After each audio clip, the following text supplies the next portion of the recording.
아이 참, 사돈어른 참 갑갑하네. 상견례에 양복 입고 온 거 보고 알았지만 이렇게 꽉 막힌 사람일 줄이야. 수준 차이가 나서 원. 결혼은 둘이 잘 사는 게 중요한 거지. 주변 사람 눈치를 왜 이리 보세요? 수준을 논할 문제는 아닌 것 같은데요. 그럼 사돈어른께서 준비 다 하실 겁니까?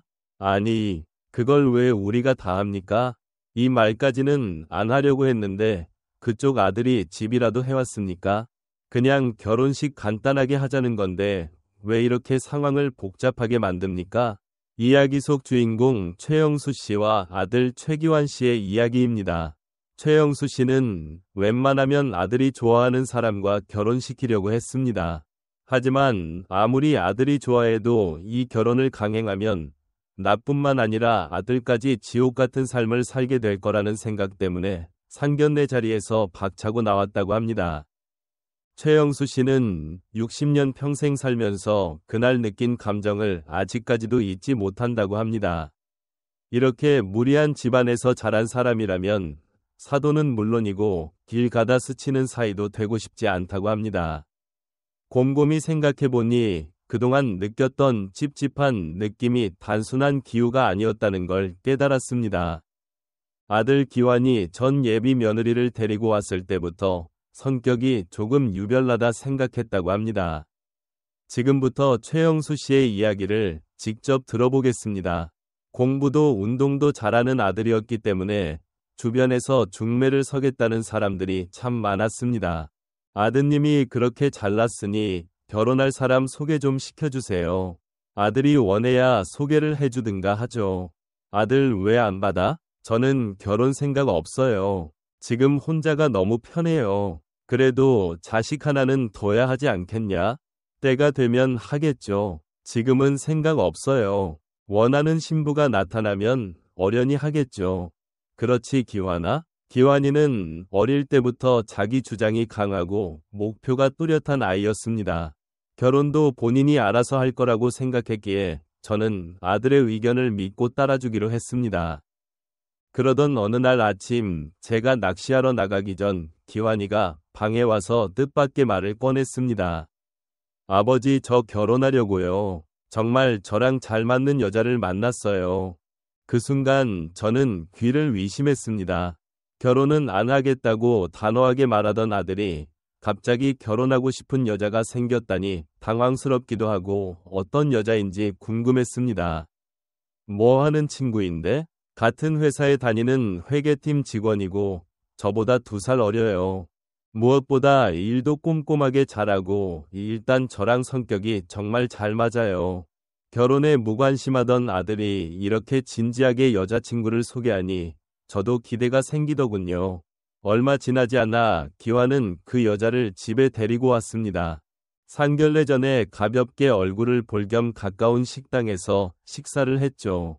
며느리라는 칭호도 이제는 아깝네요. 그 여자의 이름은 김지연이었습니다. 처음 만났을 때 지연이는 싹싹하고 참 바른 것처럼 보였습니다. 얼굴이 예쁘장한 것이 차분하니 여성스러워서 아들이 왜 이 친구를 선택했는지 이해가 갔습니다. 자연스럽게 이런저런 이야기를 하다가 저는 가볍게 물어봤습니다. 지연이라고 했나? 둘이 같이 회사에서 일한다면서? 네, 맞아요. 제가 저희 팀에서 성과가 좋아서 이번 달에 승진해서 팀장 자리에 있어요. 그래? 얼굴 보니 그럴 줄 알았어. 똑똑한 친구로구나. 사실 그래서 결혼해서 아이를 가지는 것도 고민이에요. 제가 없으면 저희 팀이 잘 안 돌아가거든요. 윗사람들도 저 없으면 큰일 난다고 결혼하지 말라고 하실 정도예요. 지연이는 정말 일을 열심히 해요. 제가 옆에서 많이 배워요. 저희 팀에서 저만큼 성과가 좋은 사람은 없었어요. 그래서 회사에서도 자꾸 일을 맡기는데 좀 부담스럽긴 해요. 그래도 이왕이면 열심히 해야죠. 그렇게 대화는 예비 며느리의 자랑으로 가득 채워졌습니다. 첫 만남 자리에서 지나친 자기 자랑 때문인지 시간이 지나면서 영수 씨는 묘하게 불편한 느낌이 들기 시작했습니다. 그래도 식사 한 끼 했다고 서로를 완전히 알 수는 없으니 그냥 넘어갔습니다. 하지만 지금 생각해보니 그새하고 불편한 느낌을 무시하지 말았어야 했습니다. 며칠 후 아들과 집에서 술 한잔하며 결혼 이야기를 나누게 됐습니다. 기환아, 너 모아둔 돈 얼마 있니? 회사 다니면서 어찌저찌 모은 돈 1억 정도 있어요. 지연이는 5천만 원 정도 모았다고 하고요. 아들이 제대로 일한 지 얼마 안 됐는데도 열심히 모았다는 생각에 대견스러웠습니다. 그래서 결혼할 때 주려고 조금씩 모아둔 돈을 건네며 말했습니다. 많지는 않아도 너 결혼할 때 주려고 이 아버지가 조금씩 모은 거다. 아, 아버지 이런 거 안 주셔도 돼요? 받아라. 많지도 않아. 결혼할 때 이것저것 사고 집 알아보려면 생각보다 돈이 많이 들거든. 2억으로 집까지 다 할 수 있을지 모르겠다. 아버지, 조금 부족하더라도 전세로 시작해서 조금씩 모아서 늘려봐. 살면서 그런 재미도 있는 거니까. 감사합니다. 아버지, 잘 살아볼게요. 그나저나 상견례 날짜는 아직 얘기 안 해봤니? 아, 맞다. 아버지, 지연이 부모님께서 우리 둘 다 적은 나이가 아니니 최대한 서두르자고 하셨어요. 그래? 그럼 서둘러 준비해봐. 상견례 날짜는 잠시만 달력 좀 보자. 아, 아버지, 상견례 날짜는 10월 11일이고요. 안양에서 뵙기로 했어요. 저는 아들의 일방적인 상견례 통보에 당황스러워 물었습니다. 안양? 안양에서 왜 해? 지연이 부모님이 그쪽에 사시고 그날이 괜찮다고 하셔서요. 아, 그래서 이미 결정이 난 거야? 네. 상견례는 원래 여자 쪽에 맞추는 거라고 들었어요. 그게 맞지 않아요? 어디서 하느냐가 뭐가 중요하겠니? 그래, 알겠다. 그렇게 하자고 말씀드려. 결혼하기 전부터 사돈과 이런 걸로 기싸움을 하고 싶지 않았습니다.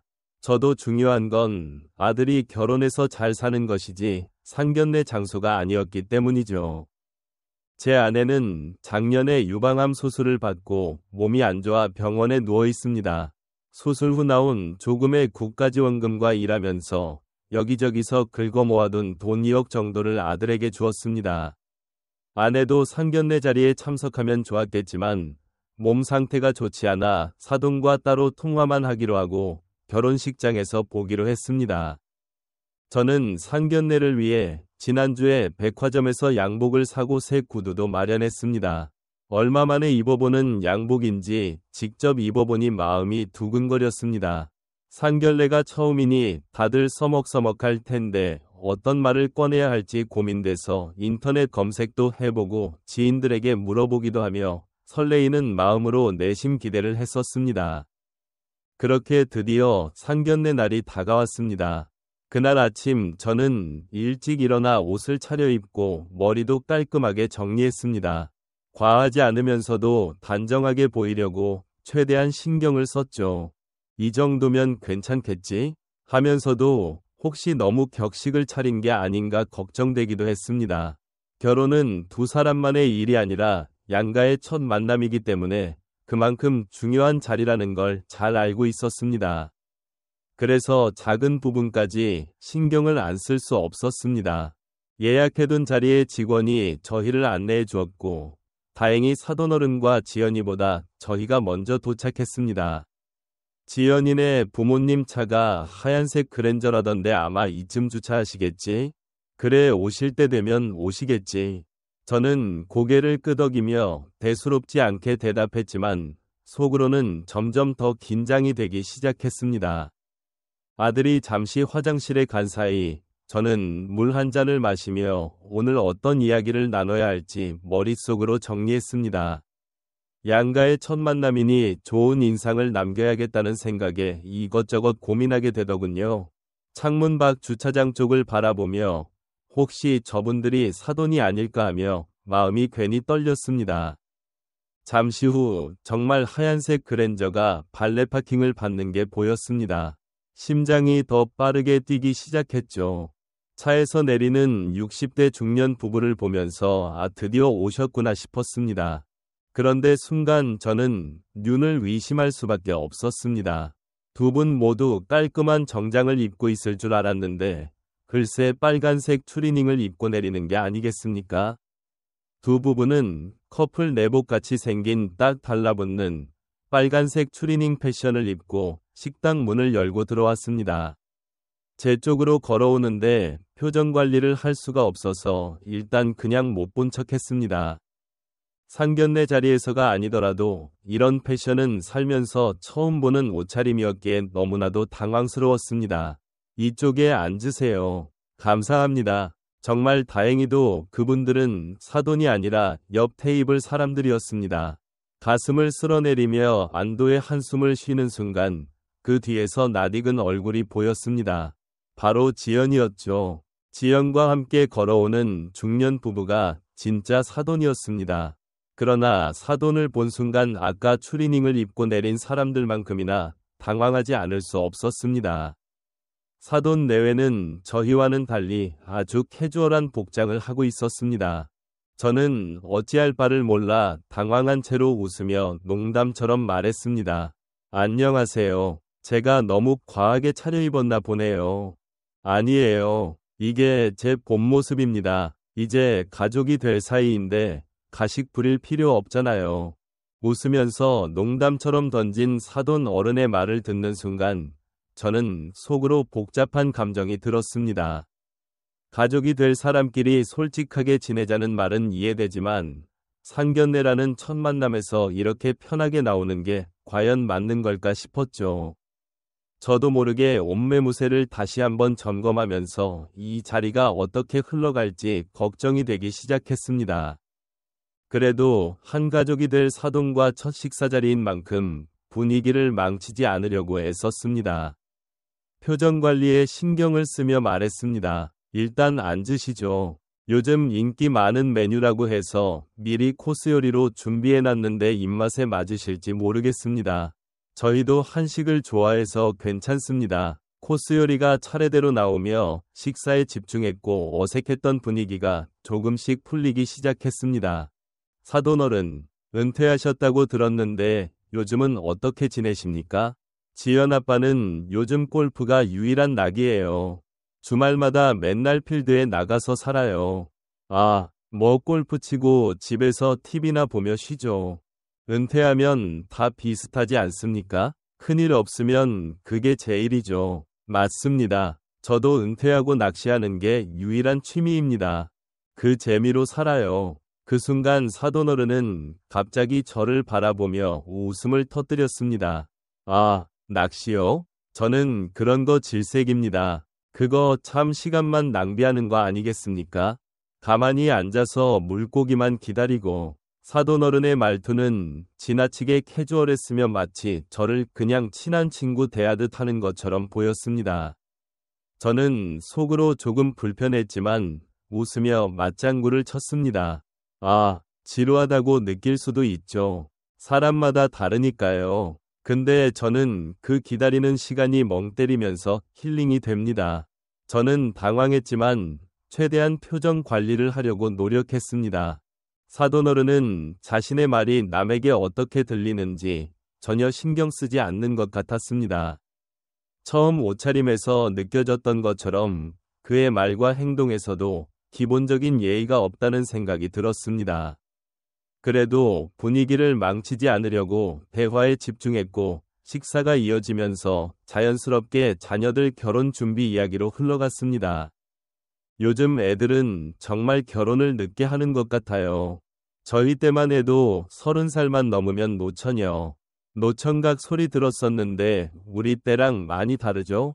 지연이 친구들만 봐도 결혼을 아예 안 하는 애들이 참 많더라고요. 여자 능력 있으면 굳이 결혼을 해야 하나 싶어요, 사실. 이때 사돈어른은 기다렸다는 듯 하고 싶은 말을 꺼냈습니다.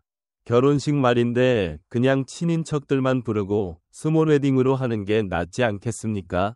뭐하러 큰 돈 쓰고 복잡하게 합니까? 요즘 세상에 그런 거 다 의미 없잖아요. 상견례 자리에서 갑작스럽게 꺼낸 사돈어른의 질문에 아무 생각이 없는 건지 딱히 결혼 생각이 없는 건지 구분이 되지 않았습니다. 저는 태연한 척 대답했습니다. 글쎄요. 결혼식은 모두에게 중요한 행사이기도 하고 애들 의견도 중요하니까요. 그 부분은 좀 더 생각해봐야 하지 않을까요? 솔직히 복잡한 결혼식보다는 간단하게 가족끼리 모여서 식사하는 게 더 낫지 않습니까? 결혼이란 게 서류 한 장 쓰고 끝나는 건데 뭐하러 그렇게 돈 쓰고 난리예요? 상의가 필요하다는 저의 의견은 아예 안 들렸나 봅니다. 저는 특별한 이유가 있지 않은 이상 하나뿐인 아들의 결혼식, 남들 하는 것처럼은 하고 싶었습니다.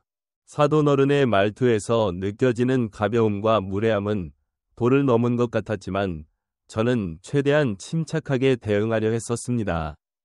아무리 그래도 한 번뿐인 결혼식인데 식은 제대로 올려야 하지 않겠습니까? 아이 참, 사돈어른 참 갑갑하네. 상견례에 양복 입고 온 거 보고 알았지만 이렇게 꽉 막힌 사람일 줄이야. 한번 생각해 보세요. 요즘 시대가 어떤 시대인데요? 결혼식에서 돈 벌어쳐 먹으려고 하는 거예요. 그거 다 돈 낭비입니다. 그냥 차라리 간단하게 하고 그 돈으로 애들 집이라도 도와주는 게 낫지 않습니까? 저는 어처구니가 없어서 할 말을 잃었습니다. 처음에 그냥 농담으로 던진 말인가 생각했는데 이제는 똥고집처럼 보였고 옆에 안 사돈도 불편해 보였지만 남편의 이런 행동이 한두 번이 아닌 듯 체념한 듯 보였습니다. 너희는 어떻게 생각하니? 저는 집에 욕심 없어요. 결혼식 줄이고 아낀 돈으로 집 말고 여행비로 쓰면 좋을 것 같아요. 아빠 말씀처럼 형식보다는 제 행복이 더 중요하니까요. 오빠는 어때? 지연의 천연덕스러운 대답의 순간 저는 멈칫했습니다. 그 아버지의 그 딸이구나 하는 생각이 들었습니다. 지연아, 나는 그래도 결혼식은 해야 하지 않을까 싶어.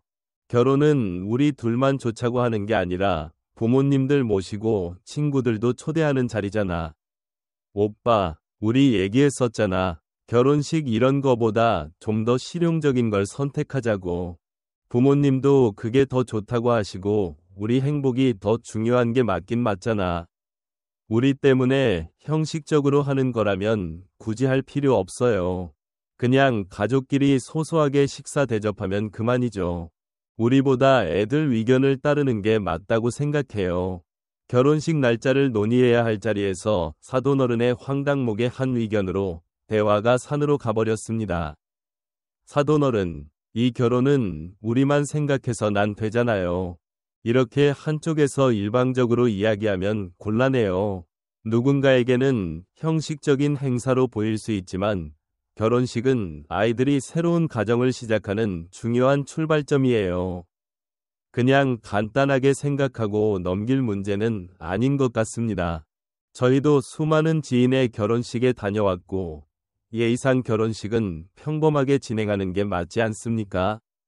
아유, 수준 차이가 나서 이 결혼 힘들겠네요. 결혼은 둘이 잘 사는 게 중요한 거지 주변 사람 눈치를 왜 이리 보세요? 저는 놀라서 잠시 할 말을 잃었지만 다시 침착하게 대답했습니다. 수준을 논할 문제는 아닌 것 같은데요. 그럼 작게 결혼식을 치르면 사돈어른께서 준비 다 하실 겁니까? 아니, 그걸 왜 우리가 다 합니까? 이 말까지는 안 하려고 했는데 그쪽 아들이 집이라도 해왔습니까? 그냥 결혼식 간단하게 하자는 건데 왜 이렇게 상황을 복잡하게 만듭니까? 그 순간 저는 더 이상 이 결혼이 의미가 없다고 확신했습니다. 소규모 결혼식을 한다고 해도 평생 이상식적이지 못한 집안에 맞춰 살아야 할 것 같았습니다. 저뿐만 아니라 우리 아들도 분명 불행해질 게 뻔했죠. 저는 벗어두었던 양복을 걸치고 나갈 준비를 했습니다. 사돈어른, 저희는 이 결혼에 대해 다시 진지하게 생각해 봐야 할 것 같습니다. 오늘 상견례는 여기서 마무리하는 게 좋겠네요. 아니, 사돈 이게 무슨 상황입니까? 지금 애들 결혼식을 안 시키겠다고요? 기완 오빠, 무슨 말이라도 해봐. 지연아, 나도 이건 이해할 수 없는 부분이야. 이렇게까지 무시당하면서 너랑 결혼할 생각은 없다. 미안해. 앞으로 연락 안 했으면 좋겠다. 그렇게 1시간도 채 안 되는 시간 동안 상견례는 피 튀기듯 치열하게 끝났고 최영수 씨와 아들 기환은 아무 말 없이 택시를 타고 집으로 향했습니다. 최영수 씨는 머릿속이 복잡했습니다. 이렇게까지 하고 싶지는 않았지만 사돈의 무례함을 참아 넘기기엔 그 한계를 넘은 상황이었습니다. 그 자리에서 결단을 내릴 수밖에 없었던 건 이 결혼이 진행되었을 때 아들이 겪게 될 불행이 너무도 명백했기 때문입니다. 조용히 흐르는 차 안의 정적 속에서 최영수 씨는 아들 기환을 바라보며 조심스럽게 입을 열었습니다. 기환아, 괜찮니? 창밖을 하염없이 바라보던 아들 기환이는 깊은 숨을 내쉬며 저를 향해 고개를 돌렸습니다. 기환이의 얼굴에는 여러 감정이 뒤섞여 있었습니다. 아버지, 저 지연이 진심으로 사랑했어요. 지연이랑 같이 있으면 행복해요. 근데 제 감정 하나로만 결혼을 유지할 수 없다는 걸 오늘 깨달았어요. 사돈어른이 그런 분이라는 걸 알고도 그냥 결혼을 밀어붙였다면 그 불행은 아마도 피할 수 없었을 거예요. 아버지, 용기 내서 말씀해 주셔서 정말 감사해요. 저도 사랑에만 눈이 멀어 앞에 놓인 문제들을 제대로 보지 못했던 것 같아요. 어쩌면 아버지가 아니었다면 그 길로 계속 갔을지도 몰라요. 저는 아들의 말에 마음이 먹먹해졌습니다. 아들의 결정을 존중하고 싶었지만 이번만큼은 아버지로서 나서야 한다는 책임감을 느꼈습니다. 그래, 한동안은 힘들겠지만 나중에 돌아보면 너도 알게 될 거야. 내가 옳은 결정을 했다고 말이야. 아빠가 준 돈으로 여행도 다녀오고 마음도 좀 추스르고 쉬어라. 아빠는 네가 행복하기만 하면 그걸로 충분해. 감사해요, 아버지. 그렇게 상견례에서 사건은 추억으로 남겨졌고 1년이라는 시간이 흘렀습니다. 그리고 기환은 새로운 여자친구를 만났습니다. 그 상견례 사건 이후로 기환은 자신의 이상형이 완전히 바뀌었다고 합니다. 이제 외모보다는 사람의 성품과 인성을 가장 중요하게 생각한다고 합니다. 무엇보다 결혼을 결심하기 전에 그 여자친구의 부모님을 가장 먼저 뵙고 온다고 합니다. 오늘 이야기를 듣고 여러분은 어떤 생각이 드셨나요? 혹시 떠오르는 사람이 있나요? 결혼은 두 사람만의 일이 아니라 가정 간의 조화가 정말 중요합니다. 가치관과 그 사람의 인성이 무엇보다 중요한데 상대방을 보고 그걸 알아보기는 쉽지 않죠. 그래서 오늘은 상대의 인품을 쉽게 알아볼 수 있는 3가지 방법을 알려드리겠습니다. 첫 번째는 첫인상입니다. 물론 외모가 전부는 아닙니다. 하지만 첫인상에서 보이는 작은 신호들이 있습니다. 그 사람의 옷차림만 봐도 평소 행동이나 스타일을 알 수 있죠. 오늘 사연처럼 캐주얼한 복장을 입은 사람이라면 자유분방하고 터프한 성격일 가능성이 높습니다. 하지만 아무리 터프한 성격이라도 우리나라에서는 예의라는 게 중요합니다. 희격식을 차려야 하는 행사나 중요한 자리에서는 상대방에 대한 배려가 옷차림부터 시작됩니다. 아무리 개성 있는 성격이라도 자리에 맞는 복장을 입는 것이 예의입니다. 두 번째는 상대방의 말과 행동입니다. 겉으로는 문제가 없어 보일 수 있지만 말과 행동에서 그 사람의 인품을 엿볼 수 있습니다. 아무리 자신이 가진 것이 많고 대단한 사람이라 해도 직접 입으로 꺼내는 사람은 오히려 볼품없어 보입니다. 굳이 말하지 않아도 자연스럽게 그 사람의 가치가 흘러나오도록 하는 것이 중요합니다. 세 번째는 집안의 가치관과 자라온 환경입니다.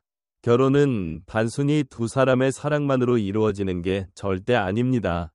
아무리 둘이 죽고 못 살아도 양가의 가치관이 다르면 그 관계는 끝내 조화를 이루기 어렵습니다. 어떤 사람은 나와 비슷해 편안하지만 어떤 사람은 마치 다른 나라 사람처럼 느껴지기도 하죠. 이런 차이는 결혼 생활에서 큰 걸림돌이 될 수 있습니다. 결혼은 육체적, 정신적으로 가장 가깝게 연결되는 사이여야 합니다. 어느 정도 맞춰줄 수 있어도 너무 다르면 계속 부딪힐 수밖에 없습니다. 말씀드린 세 가지는 결혼뿐만 아니라 내 주변의 가장 가까운 사람들과의 관계에서도 갈등이 반복된다면 한번 점검해보면 좋습니다.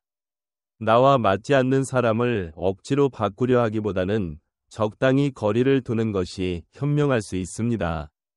무엇보다 내 행복이 가장 중요하니까요. 오늘 이야기가 도움이 되셨다면 좋아요와 구독 부탁드립니다. 앞으로도 지혜로운 이야기로 찾아뵙겠습니다. 남은 시간도 좋은 하루 되세요. 감사합니다.